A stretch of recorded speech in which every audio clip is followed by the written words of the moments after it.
Om Sahana Vavatu Sahanau Bhunaktu Saha Viryam Karavavahai Tejasvinavadhitamastu ma Vidvishavahai. Om Shanti Shanti Shanti. Om Satchidananda Rupaya Vishvotpatyadihetave Tapatraya Vinashaya Shri Krishnaya Vayam Namaha.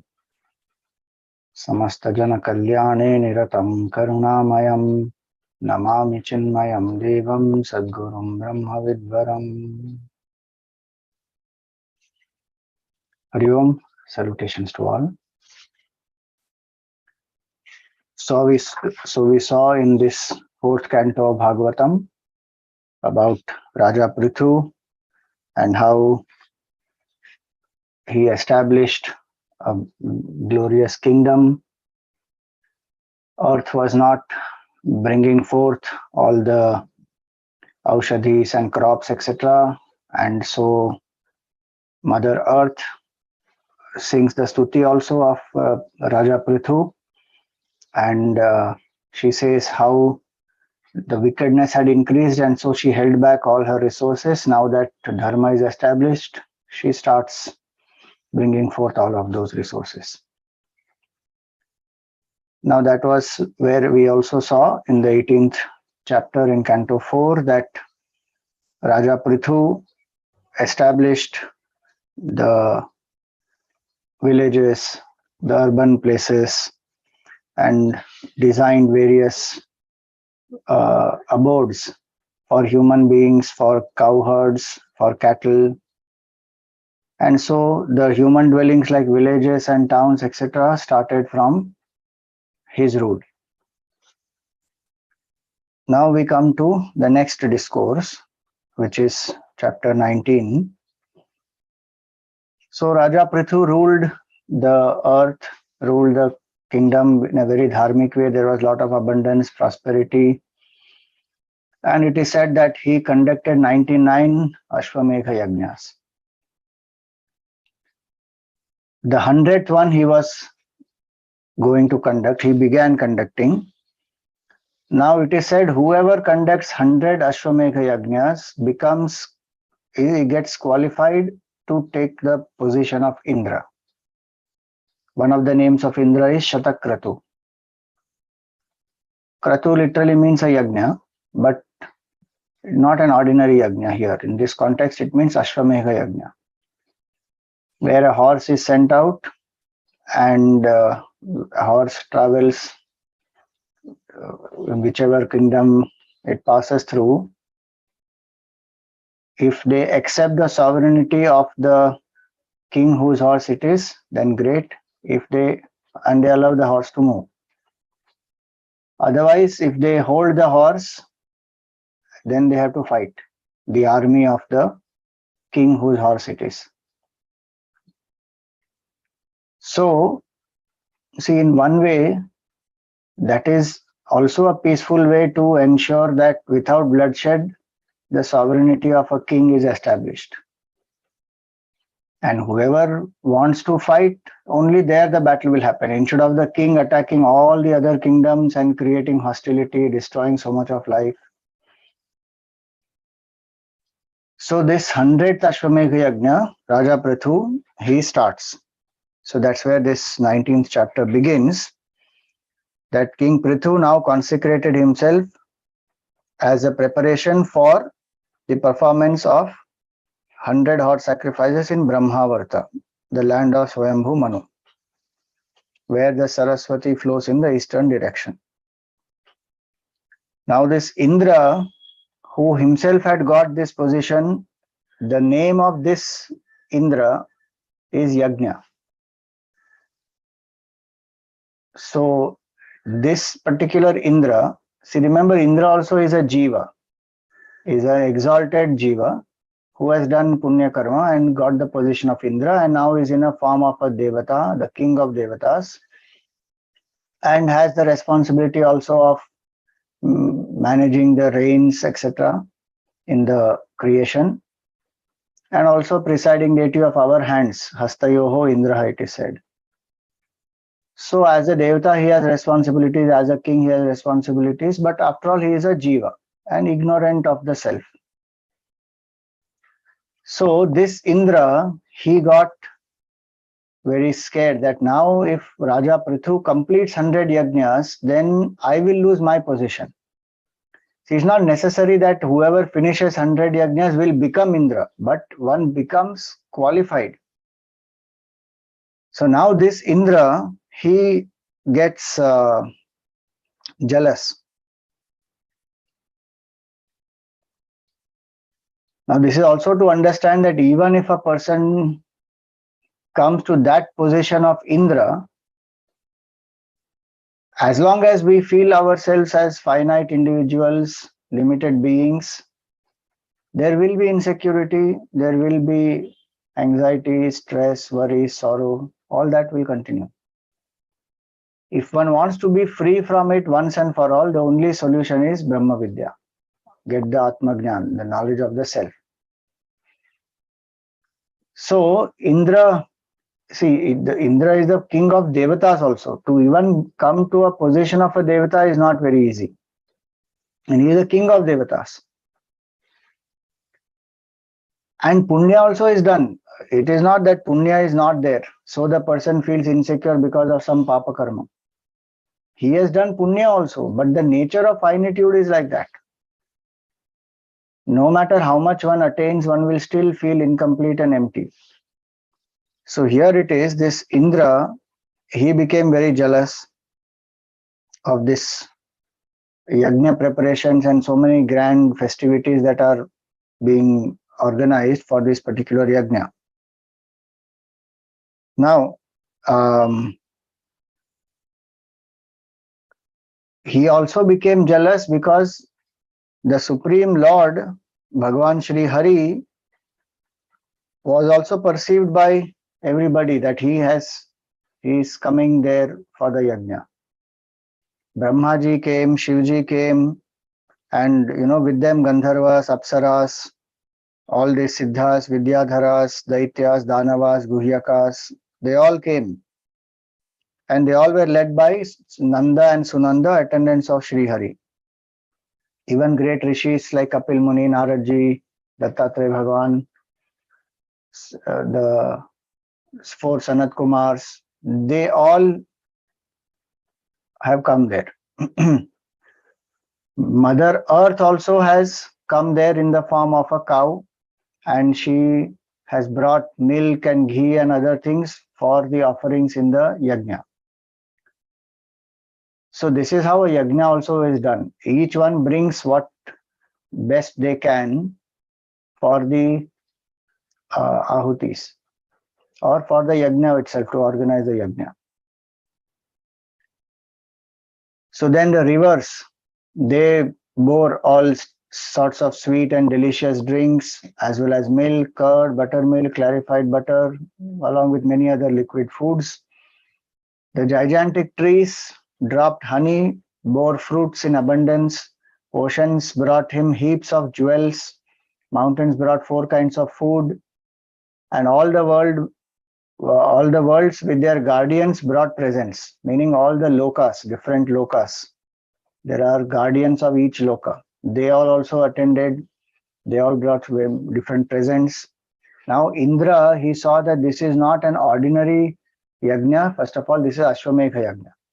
In that Ashwamedha yagna, this is a special one because it is the 100th one.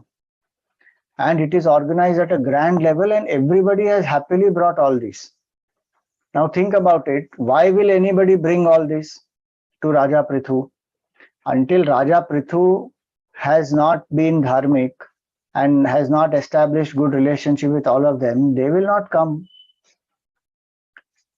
That all this only goes to show how Raja Prthu was loved by all, respected by all, how he ruled with dharma. He helped people, even though it seems that he got upset with Mother Earth in the earlier chapter we saw, but actually that was to help Mother Earth to bring forth all the resources and help the Praja also.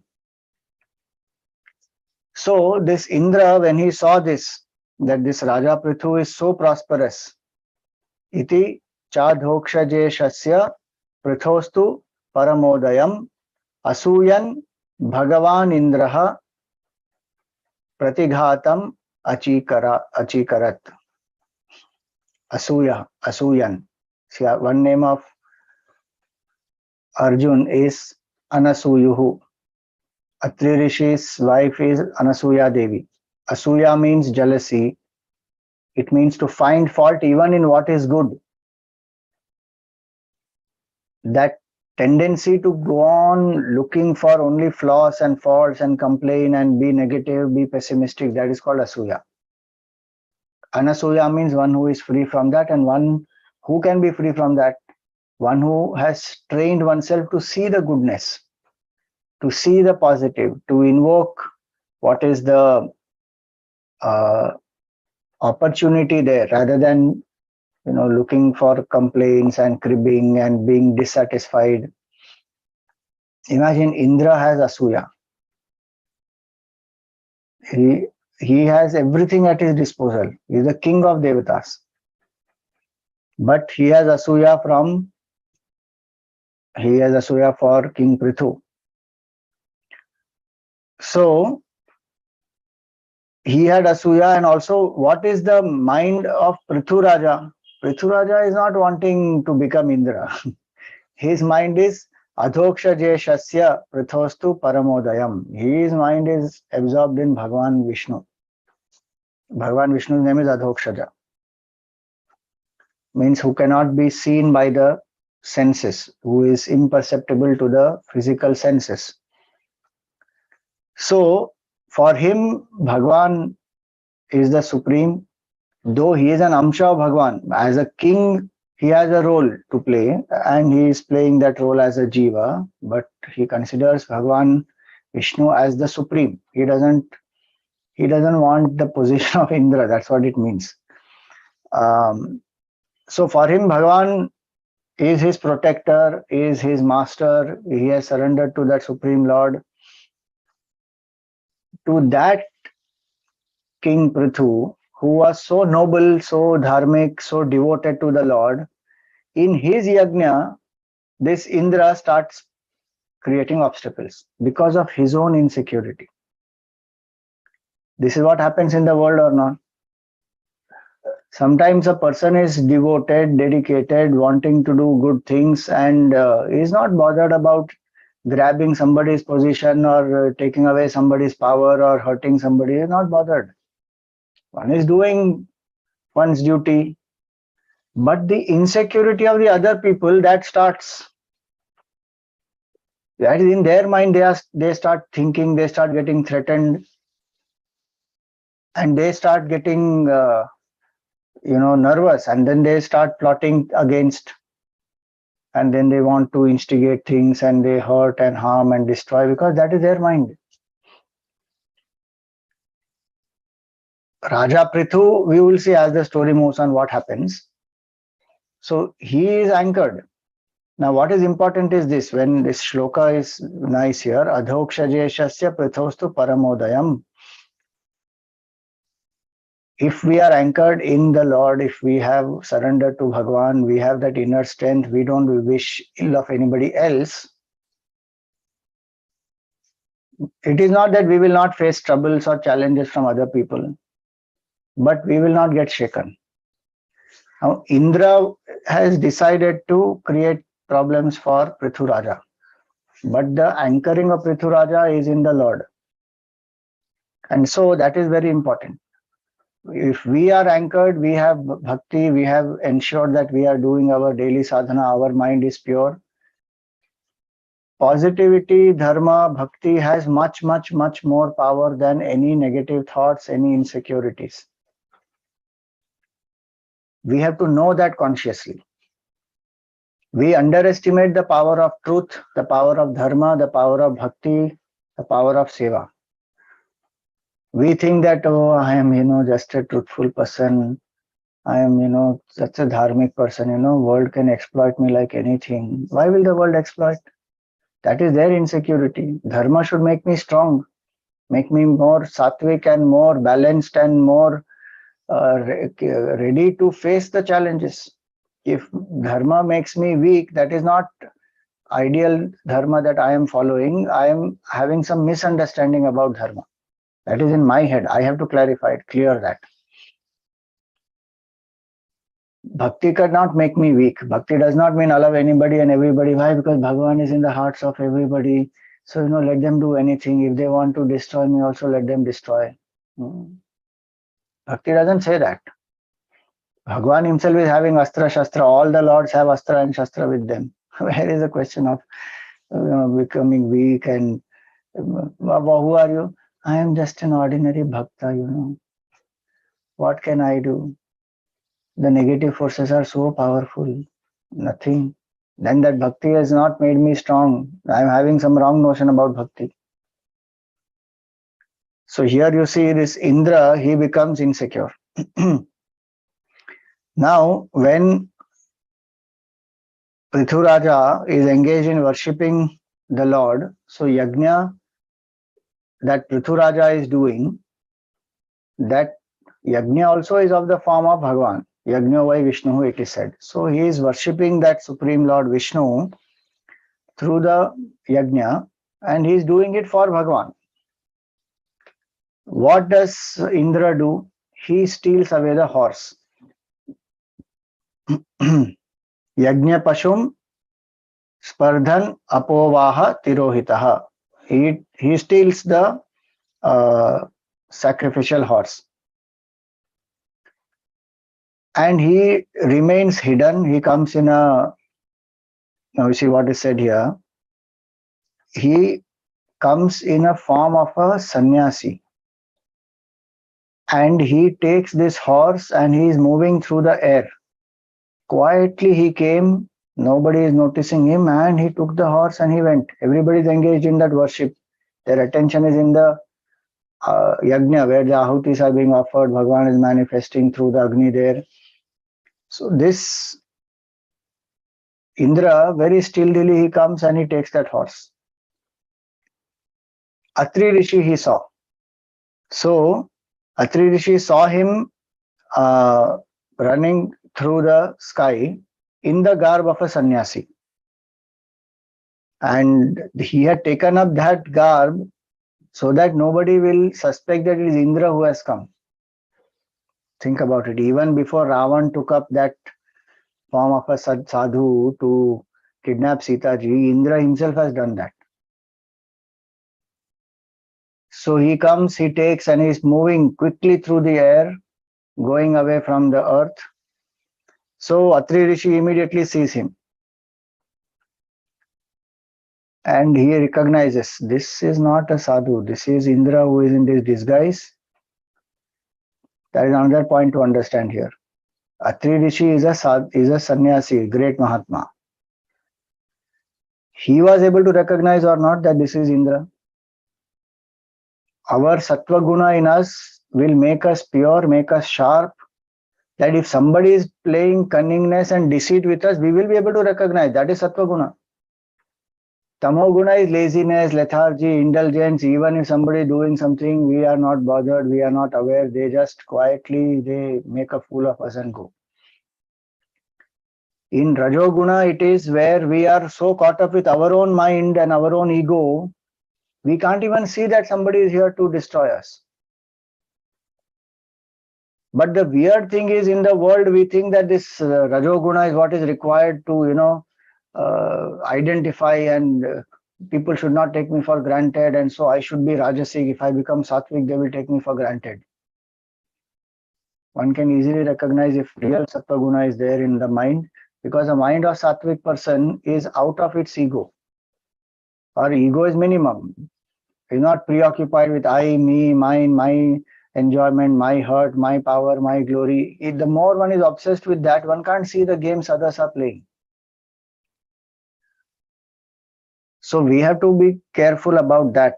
That if we have cultivated Sattva Guna, we will be able to recognize, even through the body language, through the eyes. One doesn't need to, even through the words, what the tone, the intention, non-verbal communication, verbal communication, body language, through all that, one will be able to understand there is something missing here, something wrong here. So Atri Rishi recognized that. He said, this fellow is not a sannyasi. Now he is Indra who has come in this disguise. So Atri Rishi immediately alerted. Now Prthu Raja is in the Yagna, he is doing Havan. So he alerted the son of Prthu Raja, and he was a Maharathi. So this son, he gave a chase and he shouted at that Indra, saying, halt, halt, wait, wait, where are you taking this horse and going? Now Indra had, he had matted locks, he has bhasma, and he is in the garb of a sannyasi. And suddenly that prince, he thought, this doesn't, he is a sannyasi. He is not, he may not be doing something wrong. So he got confused. So he didn't shoot, he didn't attack him. He thought that, this sadhu is taking maybe for some good, he will return the horse in some time. So he came back. Because if it is some king, some thief, or some, messenger, spy of some other kingdom who has taken, then you attack. Now this Indra has taken the garb of a sannyasi. And sannyasi is supposed to be revered, highest in the, highest respect is given to that sannyasi. And he is a Kshatriya, king of, the son of Raja Prthu. Shooting a sannyasi is impossible. So Indra, that's why he took up that disguise, very cunning. Took up the disguise of a sannyasi. So naturally this boy got confused. He said, he is a sannyasi, maybe he will return in some time. Maybe he has some purpose, we don't know. He trusted. He came back. Now this is where the difference is. Atri Rishi recognized, but this king's son, he couldn't recognize. Though he is a great Maharathi and he has fought so many wars and everything, he couldn't recognize that, oh, this is not, a sannyasi. This is Indra in this disguise. That's where the power of sadhana, sattva-guna, honesty, integrity, all that is. A person who is honest and has integrity will immediately recognize there is some dishonesty here, disintegrity here. But if there is a mixture of honesty, disintegrity, dishonesty in us, to that extent how much we are dishonest, we can't recognize. So here it is that Indra, he was escaping. And when the son came back without fighting with Indra, Atri Rishi urged him that, he is not a sannyasi like you think. He is Indra who is running like this. So he told him that, strike, O dear child, the great Indra, who is in fact the vilest of gods, as he has interfered with your father's sacrifice. Jahi yajna hanam tata mahendram vibudha 15th shloka. So don't get carried away by this false garb he has put. You attack him. Now he is infuriated. See, now there is double problem. One is that Indra is in that garb of a sannyasi and he was taking the horse and going away. That itself is a wrong act. Disguising and then stealing. Now the son of Prthu Raja did not recognize that Indra. All the more his ego is hurt, saying, oh God, what a fool I am. I didn't recognize this Indra. He is taking away this horse and I mistook him to be sannyasi and I came back. What a fool I made of myself. With that vengeance he goes. And he gave chase to Indra as he was hastening through the sky, even as Jatayu chased Ravan. That's an analogy given here. Vedavyas Maharshi is writing this Bhagavad Puran, right? So he gives an analogy that how Jatayu gave a chase to Ravan, same way this Indra, this son of Prthu Raja chased Indra. That analogy also is very apt here, because Ravan also came in that guise of a sannyasi, Indra also came in the guise of a sannyasi. And Prthu Raja's son, he is young, very young. He goes there to fight like Jatayu. So when he goes there, obviously the analogy stops there, because Raja Prithu's son does not die. There Jatayu is, finally defeated, and he passes away in the laps of Bhagavan Ram. But here it is that he fights. So when he gave such a terrible chase, Indra got scared. And what did Indra do? He gave up the prince, he gave up the horse, as well as he gave up the disguise, and he assumed his true form. And he just vanished from there. Because he got scared that this Prthu Raja's son, now he has come, he will fight with me, and then Prthu Raja himself and his whole army, everyone can come. So he got psyched up. Now he left the horse, he left his own disguise. So Prthu Raja's son saw that this fellow really was Indra only. But he took the horse and he came back. So the hero came back to his father's sacrifice, bringing the horse with him. And so the son got a name, Vijit Ashwa. The son got a name because he got the horse back. Ashwa is a horse. So Vijita Ashwa. So he got the name as Vijit Ashwa, one title or honor. So now the horse has come back. Indra is not sitting quietly. His pride has been hurt. And he has to ensure that this 100th Yagna doesn't happen. So what does he do? Creating a thick mass of darkness, this Indra, once again he stole the horse. See how ego plays.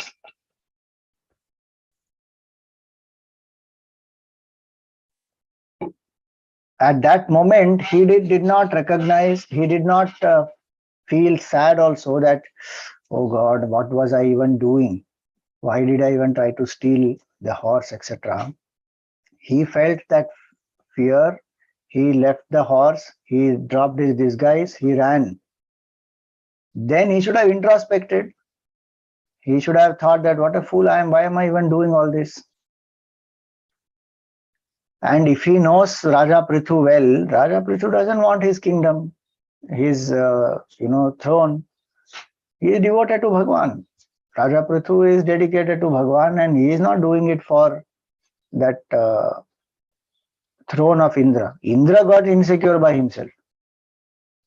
So there's no introspection, nothing. When this is the power of desire, this is what we have to understand. A lot of things to learn from these episodes. The desire, when it gets hold of a person, that person loses all vivek. Somehow it has to be fulfilled. Please remember, these are the desires born from Rajoguna. This is what Bhagavan told Arjun in the Gita also, that what is it that makes a person commit sin, even though one knows that this is wrong? That time Bhagavan answers, Kama esha krodha esha rajoguna samudbhavaha. It is the desire and anger born out of Rajoguna that will completely grip a person. Bhagavan calls them as the enemy. Vidhyena miha vairinam. He gives many examples there. So one example he gives there is, it is like the fuel which will be added to fire. It can only increase that fire. Kama rupena kaunteya dushpurena analena cha. It is like the fuel you keep on pouring. The fire keeps on increasing. No matter how much you put, the fire doesn't get satiated. So these desires are like that. Rajoguna desires are like that. They will go on fueling the fire in the mind. One feels, I need more, I need more, I need more. And it doesn't end. Imagine Indra he has become and still is insecure. So this is the power of Rajasic desires. They will grip the mind like anything. And in that one becomes so blinded, dharma, adharma, everything one can't see clearly. One thinks dharma is adharma, adharma is dharma, and behaves all deluded. So here Indra, he doesn't sit quietly. Now this horse was put under special protection. They tied that horse with golden chain and all that. And Indra comes, creates a whole spell of all darkness, everything, and he takes that horse and the wooden ring placed in front of it, where the horse is tied. He takes the entire thing together.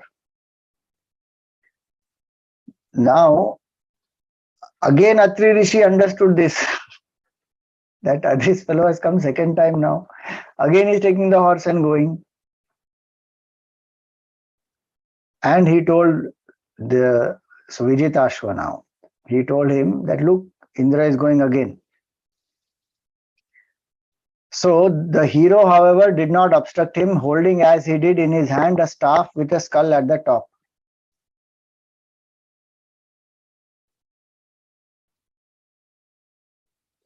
So now he said, no, I can't do this, I can't chase him. What did he do? He said, I don't want to chase him, I will destroy him. So he takes an arrow, he sets it on his bowstring, and he aims at Indra. Now Indra understood that now this fellow is not chasing me to get only the horse back, he is going to kill me. So what does Indra do? He gives up the horse, gives up his vesh of a sannyasi again, and he becomes invisible. Now, again, Vijitashva takes the horse back and he returns. Now, what happened is this episode with Indra. So, Indra taking up this taking up this disguise, and he's coming as a sannyasi. Some people took this as a liberty, that we can also do this. They as though learned from Indra to cheat people. So that's why here it is said that some weak-minded people who accepted as their own the reproachful garb assumed and shed by Indra, they took up that. What sadhu vesh Indra had dropped, they took that up. The hypocritical garbs and appearances that Indra assumed with the intention of stealing away the horse, these came to be known as pakhanda, because they were the marks of a sinful propensity, papasya khandani. So pakhanda means that where one does sin using a dharmic disguise to do adharmic things, that is called pakhanda. So the word khanda has been used here in the sense of a mark. The mark they have used is of a dharmic, the clothes and the marks, the ashes and all that, khadau and rudraksha and all those things. Now this Indra, he had taken that garb. Now, so people in the world, they started doing this. So in this way, the mind of men was foolishly attracted towards the deceitful garbs assumed and dropped by Indra when he stole away the horse with the motive of interrupting the sacrifice, as well as towards the false creeds passing as true religion under the attractive labels of Nagnas, a fraternity of naked mendicants.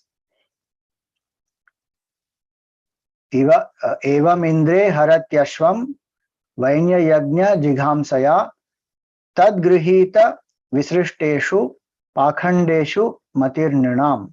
24th shloka. Dharma iti upadharmeshu nagna rakta patadishu prayena sajjate bhrantya peshaleshu cha vagmishu. So these different garbs that people take up. So it's not necessarily only through the ochre robes and sannyasis. So here he says even the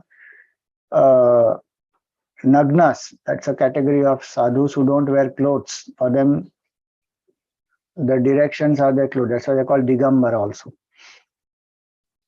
Then Raktapatas.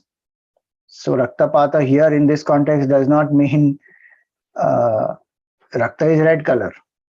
So Raktapata does not mean red, does not mean Rakta does not mean here as blood. Raktapata here means Rakta is red color. So the ochre robed sannyasi, sadhus, and they may preach eloquently, they may do many, spiritual rites, rituals, sadhanas, all that, but they only do that, some of them who took up this, only to cheat people, only to grab their wealth or to exploit them in different ways.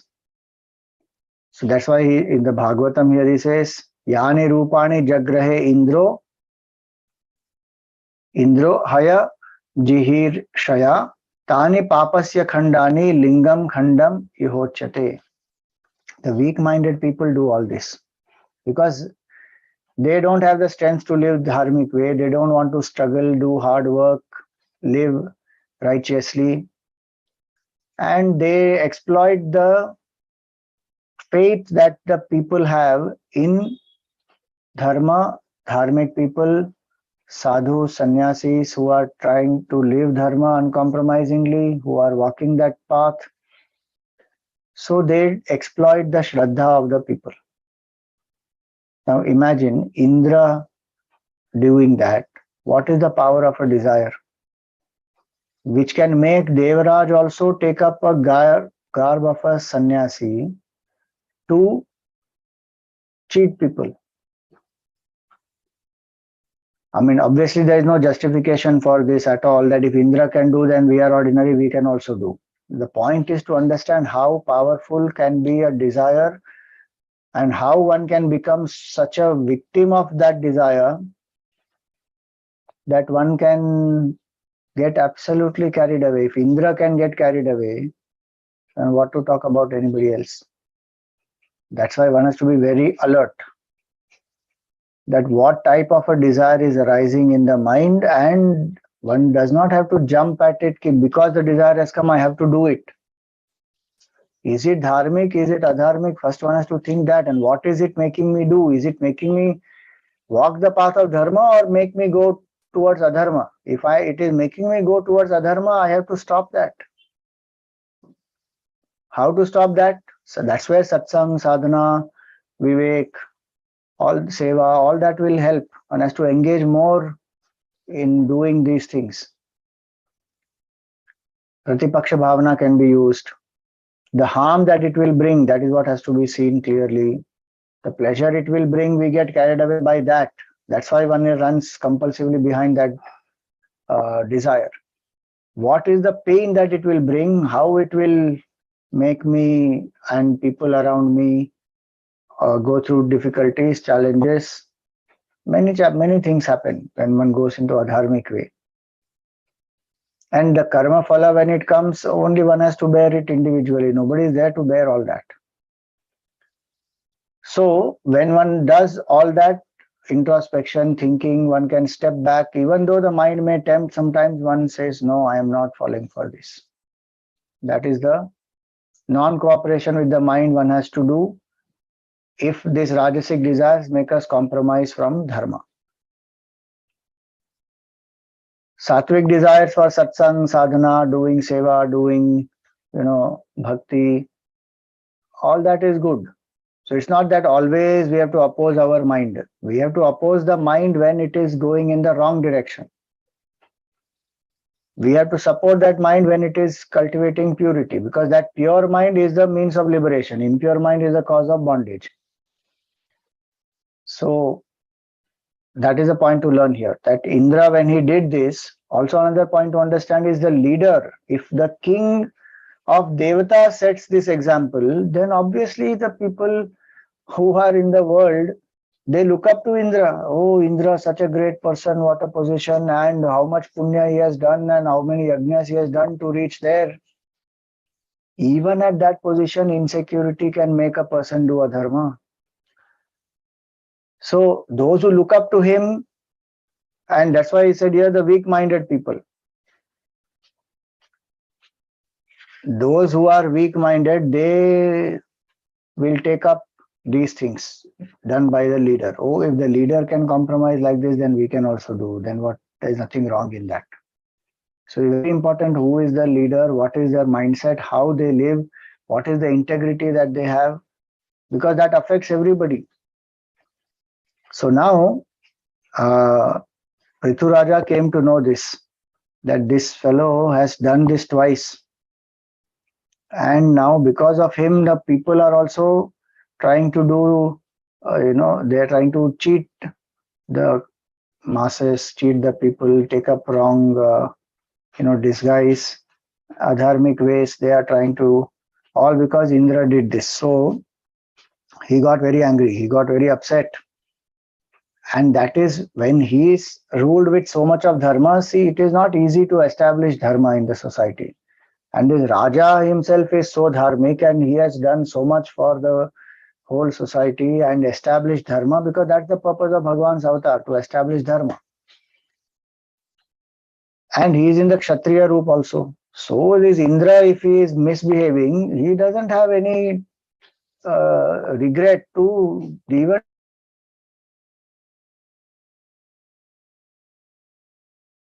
necessary disturbance and making people go on the adharmic way. So he took up his bow and arrow and he was ready to strike at Indra. And his might and his rapidity of movement, irresistible. Now, when the Brahmanas, they saw this, because his Yagna, when he does this, the Yagna will get spoiled. Because one has to be in a certain state of mind to do the Yagna, to offer the Ahuti, then the result will come. It's not simply chanting mantras. Mantras have power, and Brahmanas will chant the mantras. If the Yajman knows, Yajman also chants, then takes the Ahuti, offers it, full mind and bhavana, everything is to be there in that Yajna. And it has to be in a sattvic mood. And Ashwamedha Yagna, etc., will have many other rules also. So when this anger comes and the mind is shifted away from Bhagavan, from the Ahutis, and goes to this Indra, and now he wants to kill. So these priests who are there, they saw that now Prthu Raja has made up his mind to kill this Indra. So they prevented him. They told him, please stop. It is not worthy of you to kill anyone other than the beasts approved of in the scriptures on this sacred occasion. So animal sacrifice is one part of the rituals which is done. It is not that Bhagwan wants animals to be sacrificed, but there are various other reasons behind why it is done. Ahutis are offered to devatas also. Also, it is that horse is no more an ordinary horse. The Virat Roop is invoked in that. Then that Bali happens of that horse. So the Jiva who is in that form of that horse evolves like anything. The scriptures give various reasons why those things happen and why a certain animal sacrifice is done. And they are Kshatriyas. So it is done to increase their valor also, to increase their strength also, and certain offerings, when they happen, it will have a certain result. And the Ashwamedha Yagna also is done for that. It can be done by the king for one's own glory alone, or it can be done by the king for one's own glory, which is for the benefit of the society. One's own glory, matlab the glory of that kingdom. If that kingdom becomes very powerful, obviously Praja will also benefit. So scriptures give a certain reasoning, and they will also give the prayaschitta for it, because one has taken life. Like how when we eat food also, there's the Nama Japa that we do, the Pancha Maha Yagnas that we do, in that there is so much of in the rituals which are done, in that there is, the ahutis are offered, even the many beings will get burnt and destroyed in that. So one does other sadhanas to not compensate for it, but to maintain that ecological balance also. So the Panchamahayagnas, in that when we do the Bhuta Yagna, Manusha Yagna, all those things, Pitru Yagna, Deva Yagna, when all those things are done, Rishi Yagna, they help the mind, they help the environment for what loss we have created by our act. We have to replenish. So a Kshatriya also has to do that. So that's the balance that is created. And it is not done for eating, for the pleasure of the tongue. That horse also is sacrificed in that, not because people want to eat that horse. It is done as an offering. So he says that right now you are in the midst of a yagna, you cannot do any other form of hatya right now. Only the beast that has to be destroyed, you can do only that, then the yagna will be proper. And he says, we will invoke to this very place through the powerful spells this Indra, and who has tried to destroy your yagna and has been eclipsed by your glory, and will without delay forcibly throw your enemy, O king, into the fire. So we will invoke. You don't kill him, because then you are going to be unsuccessful in doing this yagna. So we will invoke him and we will throw him into the fire in front of you. With that power of the mantras and everything, we will do that. So you don't worry. Now these priests, they started chanting the mantras and they started putting ahutis into the fire.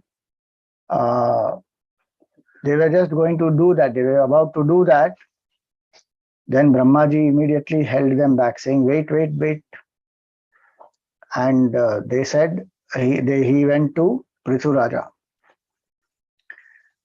And what does he say? Indra does not deserve to be killed by you for Yagna. That's the name of this Indra. Whom you seek to get rid of is a manifestation of the Lord himself. While the gods who are being propitiated by you are so many forms of Indra alone. So don't forget the higher vision here. And there is no doubt that Indra has done adharma here and he has violated dharma. So Brahmaji is addressing the Brahmanas also, saying that with the intention of obstructing this sacrifice, this Indra has done adharma, and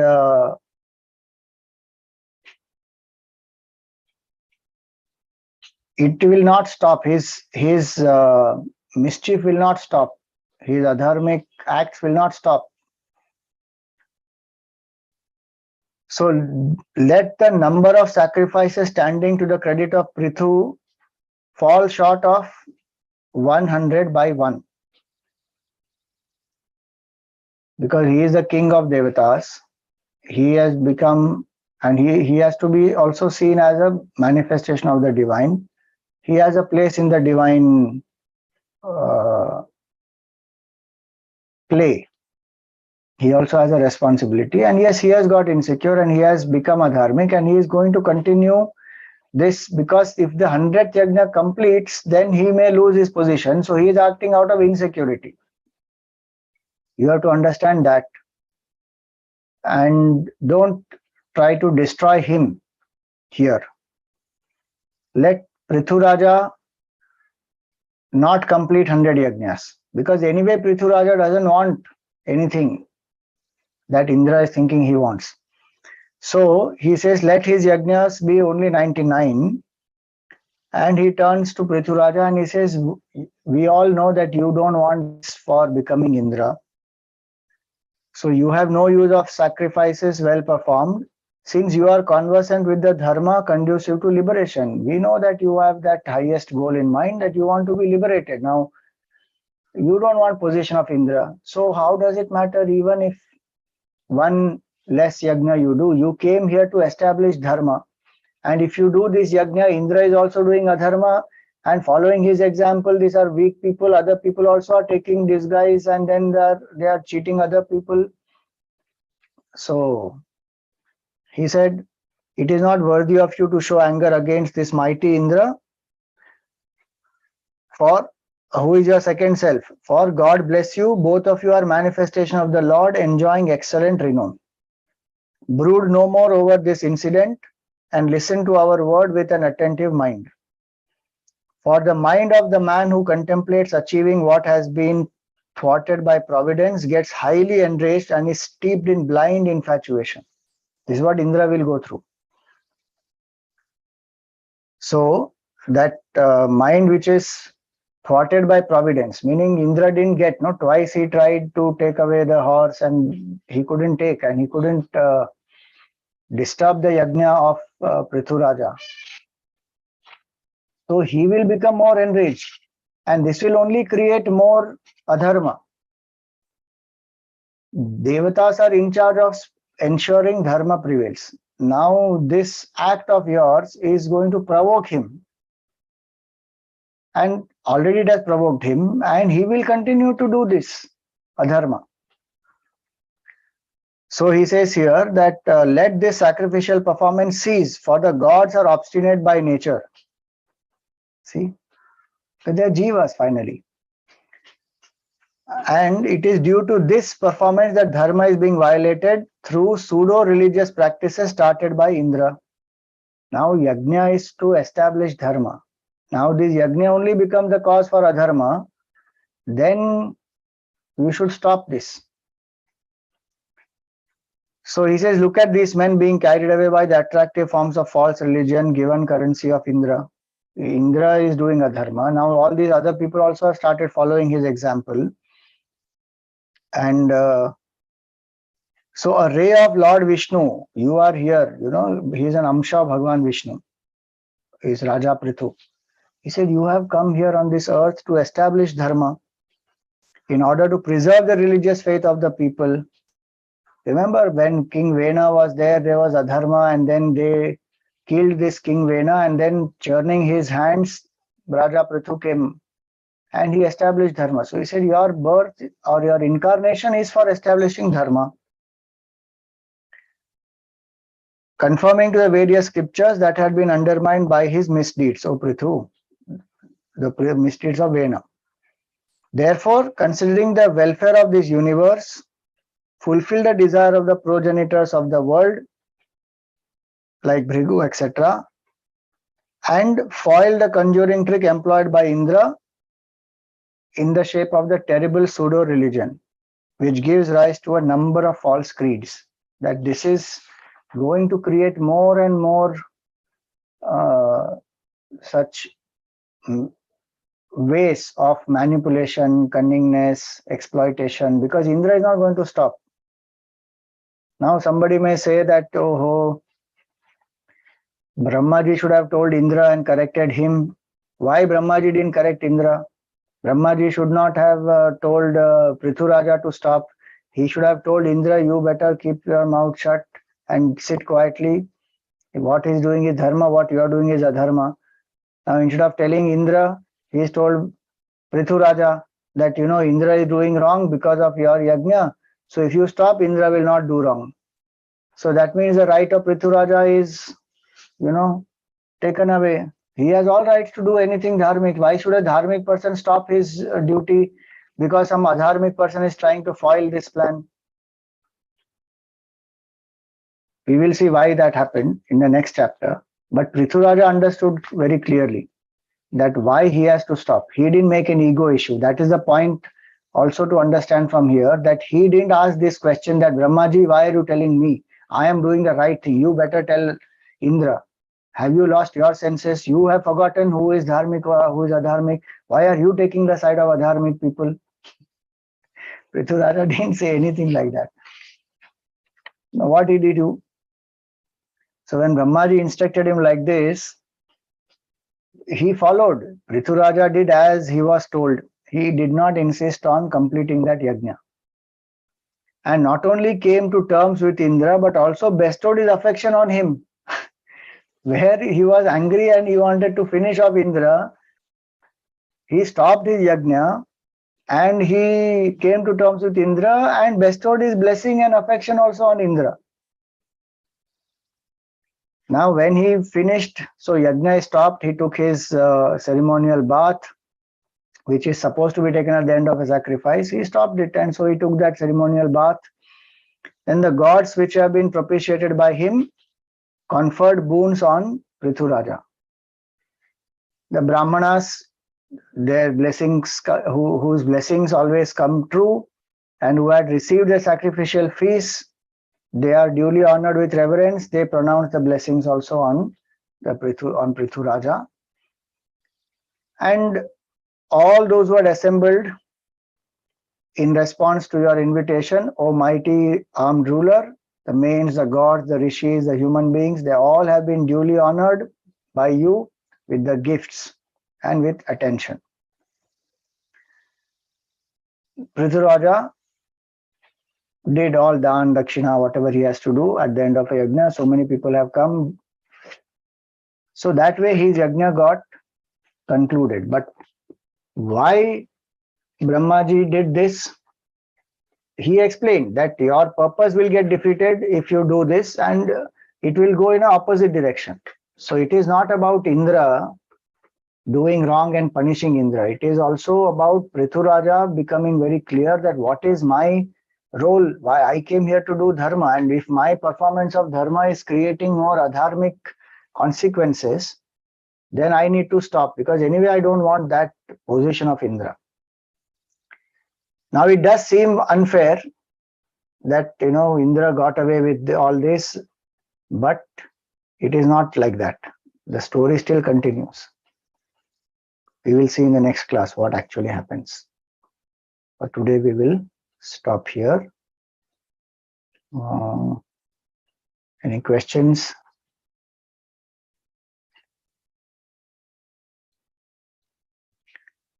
So August we will have 2 classes, which is August 2nd and 9th.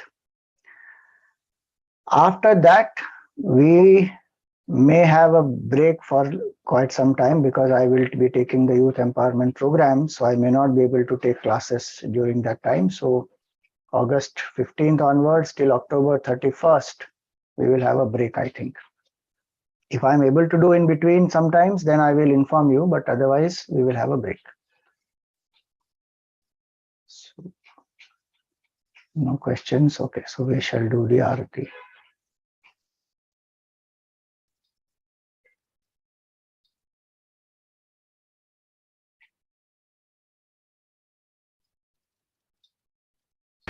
मंगल आरती प्रिया प्रीतम की, मंगल प्रीति रीति धूम की, मंगल कांति हसनी दसनन की, मंगल मुरली दीना धुन की, मंगल आरती।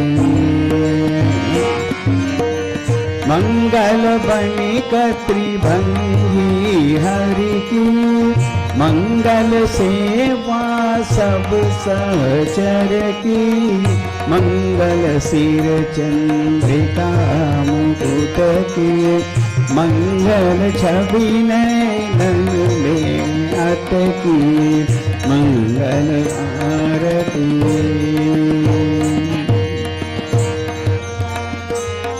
पभी अंग अंग की, मंगल गौर श्याम रंग की, मंगल अति कटि पियरे पट की, मंगल चितमणि नागर नट की, मंगल आरती।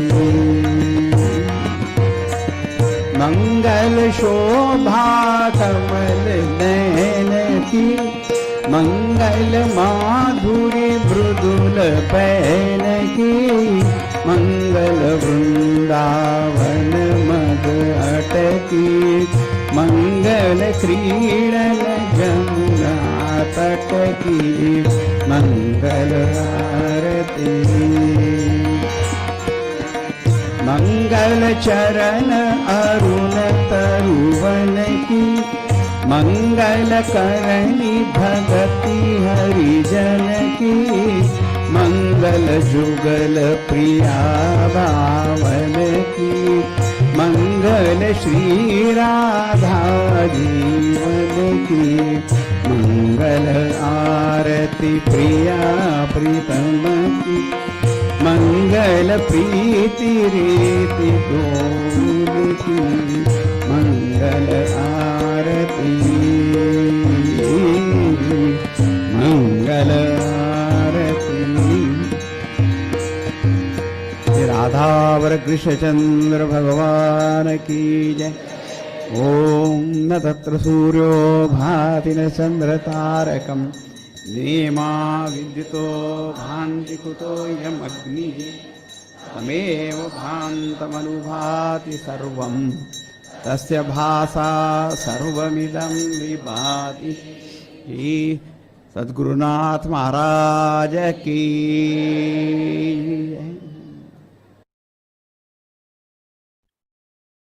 ओम पूर्णमदः पूर्णमिदं पूर्णात् पूर्णमुदच्यते, पूर्णस्य पूर्णमादाय पूर्णमेवावशिष्यते। ओम शांति शांति शांति। हरि ओम श्री गुरुभ्यो नमः। हरि ओम।